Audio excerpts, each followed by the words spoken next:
When I was in grade 9, I went to a high school that shared its building with another high school. Basically, St. Marcellinus was a newly built high school, and at the time, we only had 2 years worth of students to occupy the building, the freshmen and the sophomores. And because of that, almost half of the classrooms in the school were vacant.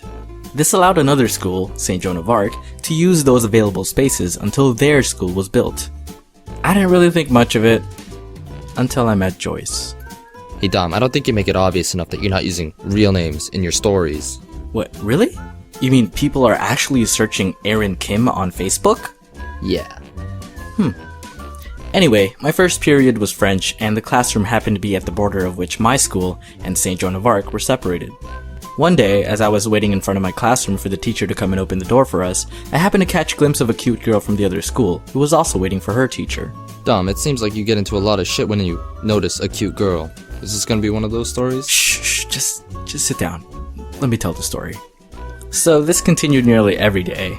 I'd get to my class early just so I could get a chance to look at the cute girl before she entered her class, like the creep I am. I think I did it often enough where she eventually recognized me because one day I came across her Asian Avenue website. If you don't know what that questionably exclusive website was, it was basically a MySpace, but you guessed it, for Asians. So I found her page, recognized from the pictures that she was the same girl. 13-year-old me said, "What the heck, I'll leave a message."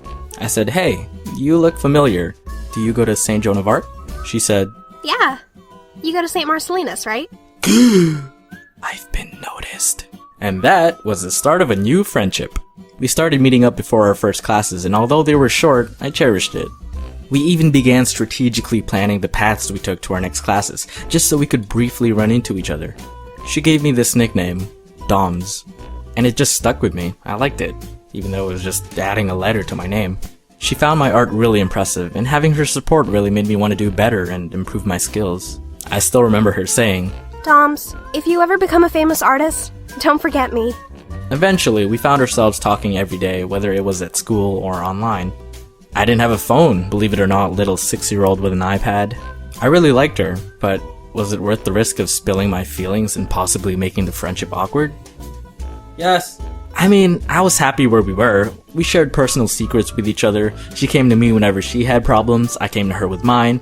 Intimacy was probably the only thing separating us from being a couple. I became acquainted with one of her close friends, and even she thought I should ask her out. But I've never done that before. I've never had a girlfriend at that point, and everything before that was merely a series of crushes on girls that I never had a chance with. But I thought to myself that if I was ever gonna have a first, she would be my pick. I decided to tell her how I felt.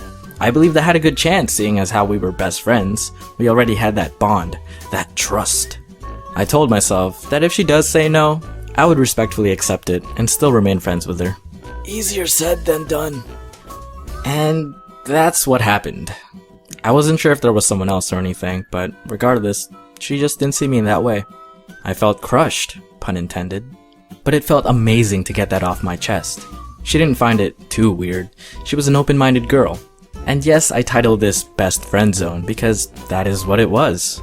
I was in a realm of the relationship of which I could not proceed to the next. I'm not using the term as a means to bolster the egos of over-entitled nice guys. She didn't owe me anything. I'm not saying that just because her friends and I thought we would be a good couple doesn't mean we should have been one. I'm simply saying that although I didn't exactly get the girl, I was happy that I still got to stay best friends with her. And even though I could never breach that barrier, I was alright with it. If you're one of those people that claim you got friend zoned but complain about it like she owes you a relationship, then that's not the friend zone, mate. That's the pity zone. Politely accept the rejection and move on. Anyway, I obviously didn't get over her right away. I accepted her answer, but my feelings still lingered along with questions of why I was inadequate as a boyfriend. But I guess that's the mistake most people make when facing rejection. They just invest so much into one person that they get tunnel vision, and when they get rejected by them, they can't fathom the possibility that maybe they're adequate for someone else. I came to realize that, and soon enough, Joyce and I were back to our usual friendship. She became interested in other guys, I became interested in other girls, but we were there for each other. In a way, it was probably for the best that we didn't end up together, because at the end of my sophomore year, I came to her with some news. My dad got a job in Virginia. I'm moving. No. Dom, you come back here and you continue this right now. Okay. Jeez. Can't appreciate a cliffhanger. I'm moving. And this definitely wouldn't be the last time I hurt someone by leaving them. We've been best friends for 2 years, and it wasn't easy for us to say goodbye. I had no idea how long I'd be in Virginia. I couldn't promise her I'd be back, but I definitely visited from time to time. We still kept in touch online, but she wanted to keep her updates special, so she preferred to write letters. However, while we had all these methods of communicating, we were in 2 different worlds, 2 different environments. I made new friends, and when her school finally moved to their new building, she found new ones as well. We started talking less, eventually drifted apart. Not as total strangers, we would still be what you consider friends, but not like before. And that happens. We can't always find someone or something to blame for it. As long as you enjoy the experience, then it was definitely worthwhile. And even if you didn't, it would at least make a good story.